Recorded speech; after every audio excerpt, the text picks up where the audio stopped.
Hari n'abantu benshi batari bazi ko imikino nk'iyi ngiyi bashobora kuyibona hano hafi muri Kigali. Aho hasi muri comment uwumva yandusha, uwumva azansiga azaze azaze ubundi turebe ibyo ari byo.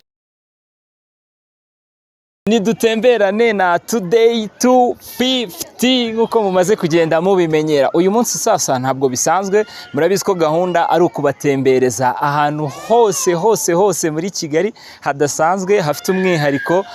Kigali tugiye kuyisoza mu minsi mike, turaba twatatse n'intara hose tugenda tubatembereza ahantu hadasanzwe. Uyu munsi noneho ngiye kukwereka ahantu utaruzi kandi wiyita ngo uri umunyakigali, wiyita ngo utuye muri Kigali, wiyita ngo uri umusirimu, ariko ndaguhamiriza ko uyu munsi ahantu twatembereye ntabwo haza. Ariko nicyo cyiza cy'uko ugiye kuhamenya kugira ngo n'ubutaha nawe uzahigarukane. Ni ahantu bita Akakusi, ni muri Kabeza, hano mu mujyi wa Kigali niho hari centre yitwa Akakusi Park. Niho uyu munsi twatembereye. Ku bantu mukunda kuryoshya, abantu mukunda kwenjoyinga muri weekend nyine, ngiye kubereka ibintu bidasanzwe bibera muri Akakusi, ku buryo nawe uzajya uza ukaharuhukira, urazajya uza ukaharira amafaranga yawe. Ngiye kukwereka imikino igiye itandukanye ibera muri Akakusi. Ni ku mafaranga makeya, ntabwo biba bihenze, ni amafaranga makeya gusa ukaza ukenjoyinga weekend yawe ikagenda neza. Hanyuma iyi game tugiye kujyamo, tugiye gutwara izi modoka zidasanzwe. Banza ubereke hano izi modoka.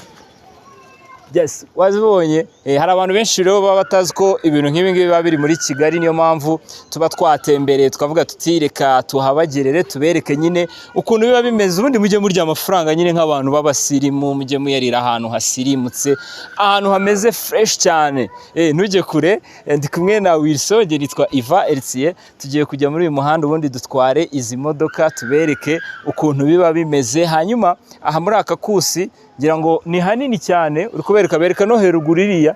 Urabona iriya nzu y'umukara iri haruguru, ni restaurant nziza cyane iba muri Akakusi, ku buryo iyo wahaje wamaze hari imikino y'abana igiye itandukanye, hari imikino y'abantu bakuru.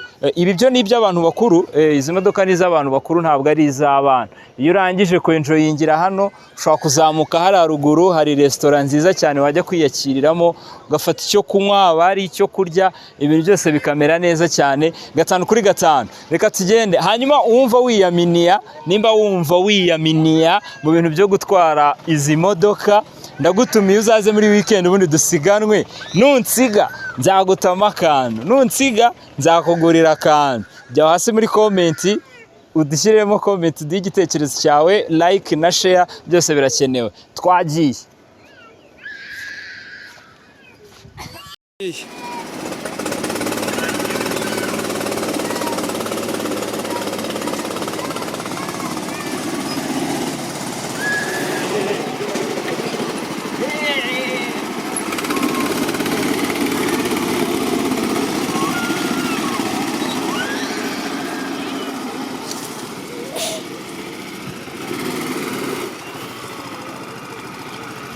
Ana utagonze kandi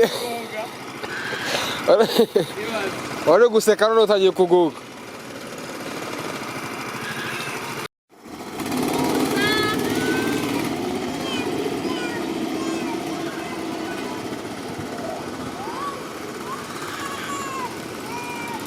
Ekura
Yes, ni Akakusi Park ngira ngo mwayabonye ko aba ari ibintu biryoshye bya atari.